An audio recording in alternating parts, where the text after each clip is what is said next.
Salut à tous, j'espère que vous allez bien, bienvenue pour une nouvelle vidéo, abonnez-vous pour ne rien rater sur les nouveautés du FC Barcelone. Attaquons les nouvelles avec Pedri qui nous a encore sorti une masterclass lors du match d'hier soir contre l'Atlético Madrid, en marquant son 5e but de la saison. Même les chiffres prouvent que Pedri est bien plus qu'un simple chef d'orchestre.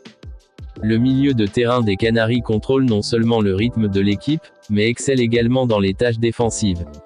Il est en tête de la liste des récupérations de balles avec 13 fois, devant Frenkie de Jong, qui a récupéré le ballon 8 fois.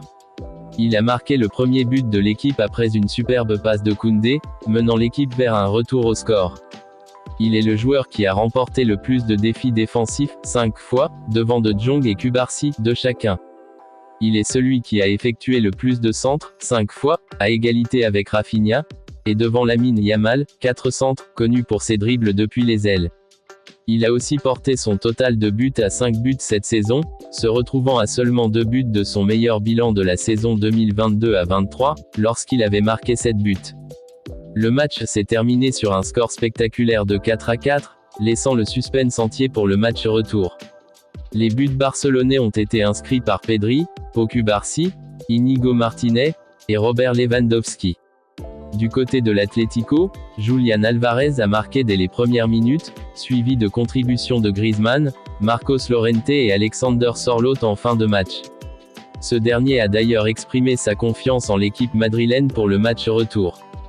L'entraîneur du FC Barcelone, Hansi Flick, a exprimé sa déception quant au résultat, soulignant que son équipe avait laissé filer une victoire qui semblait à portée de main. Il a insisté sur la nécessité de rester concentré jusqu'au coup de sifflet final pour éviter de tels retournements de situation à l'avenir. Le FC Barcelone se prépare désormais pour le match retour de la demi-finale de la Coupe du Roi contre l'Atlético de Madrid. La date et l'heure précise de cette rencontre seront confirmées prochainement. Entre-temps, l'équipe devra également se concentrer sur ses engagements en championnat et en Ligue des Champions. Pau Cubarsí est devenu hier soir le plus jeune défenseur central de l'histoire du FC Barcelone à inscrire un but en match officiel. Le crack Yamal est devenu aussi le joueur qui a remporté le plus de duels au sol, 170, dans les 5 meilleurs championnats européens cette saison. La situation de Marc Casado devient étrange. Il n'a été titulaire qu'une seule fois lors des 6 derniers matchs. Le match qu'il a débuté était contre Las Palmas et il a fait une grande performance, mais cette grande performance ne l'a pas qualifié pour participer contre l'Atlético de Madrid hier, même pas en tant que remplaçant. Le match contre l'Atlético a été parfait pour Casado en seconde période, la balance penchait en faveur de l'équipe de la capitale et le milieu de terrain barcelonais se noyait dans les transitions des visiteurs, et dans ces situations, il n'y a personne de meilleur que Casado dans l'équipe. Cependant, Flick a conservé Frenkie de Jong et le changement le plus surprenant a été celui de Pedri, qui était le joueur le plus audacieux de l'équipe. Le défenseur Jules Koundé est devenu indispensable pour l'équipe. Cette saison il a réalisé 8 passes décisives toutes compétitions confondues et a joué 39 matchs sur 39 possibles. L'opération Vitor Roque à Palmeiras pour 25 millions d'euros avait risqué de tomber à l'eau car la Liga n'avait pas validé le deal car une règle demande d'abord de casser le prêt, le réinscrire en tant que joueur du Barça pour pouvoir le vendre, ce qui n'est pas possible. Mais le Barça a trouvé des jurisprudences lui permettant de valider la vente de Vitor Roque. Ces dernières heures, le club a contacté l'UEFA et la FIFA pour que la vente vers Palmeiras se fasse. La Liga et Javier Tebas sont mécontents de la décision de Barcelone de demander l'approbation de la FIFA et de l'UEFA pour le transfert de Vitor Roque à Palmeiras. Cependant, Barcelone n'a pas avancé d'interprétation des règles, ils ont simplement identifié un article du règlement sur le statut et le transfert des joueurs de la FIFA qui avait un précédent, leur permettant d'effectuer un transfert légalement valable. Palmeiras a tout simplement suspendu l'opération, qui était déjà pleinement finie.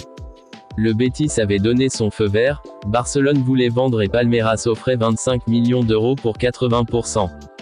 La FIFA ne s'oppose pas à ce type d'opération si toutes les parties sont d'accord, le joueur pourrait partir. Selon David Bernard, Barcelone souhaite offrir à Hansi Flick une prolongation de contrat. L'objectif de Laporta est de fermer l'extension jusqu'en juin 2028, au cours de l'été. Le club a déjà fait les premiers pas pour préparer le terrain.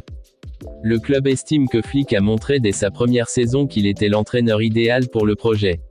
Mais un autre facteur à prendre en compte est le FFP, car nous devrons voir dans quelles conditions le club se trouvera au cours des prochains mois. Mais un facteur clé se profile à l'horizon, les élections au Barça en 2026. L'accord devrait inclure une clause stipulant que la poursuite du travail de Flick après l'élection dépendra du président élu. Le club blaugrana a maintenant un intérêt concret pour Dusan Vlahovic après que la Juventus a baissé son prix demandé à seulement 30 millions d'euros. L'entraîneur Hansi Flick veut renouveler Szczęsny une saison de plus et qu'il devienne le numéro 2 derrière Ter Stegen. C'est officiel, Christensen reçoit l'accord médical des médecins. Il sera enfin dans le groupe pour le match ce week-end contre Osasuna. Il ne reste plus que Bernal et Ter Stegen à l'infirmerie. L'effectif est quasiment au complet pour Flick. En Angleterre, Arsenal, Liverpool, Chelsea, Manchester City et Manchester United sont tous désireux de signer le milieu catalan Frenkie de Jong. L'agent de Neymar, Finis Zahavi, a déclaré que le joueur de 33 ans pourrait rejoindre Barcelone cet été sur un transfert gratuit. Depuis la déclaration de Alex Kandal qui affirme que Léo Messi a dit qu'il ne peut pas quitter le football professionnel sans jouer au nouveau Camp Nou, Barcelone a reçu l'espoir que Léo Messi puisse faire un retour époustouflant en Catalogne. Le cas de Olmo est réglé, il n'y aura pas besoin de l'inscrire en été, il le sera automatiquement. Son salaire fait déjà partie de la masse salariale et de la limite salariale fixée par la Liga. C'était tout pour les nouvelles du jour, aidez-nous en vous abonnant, likez et donnez votre avis sur les commentaires. Merci et à très bientôt.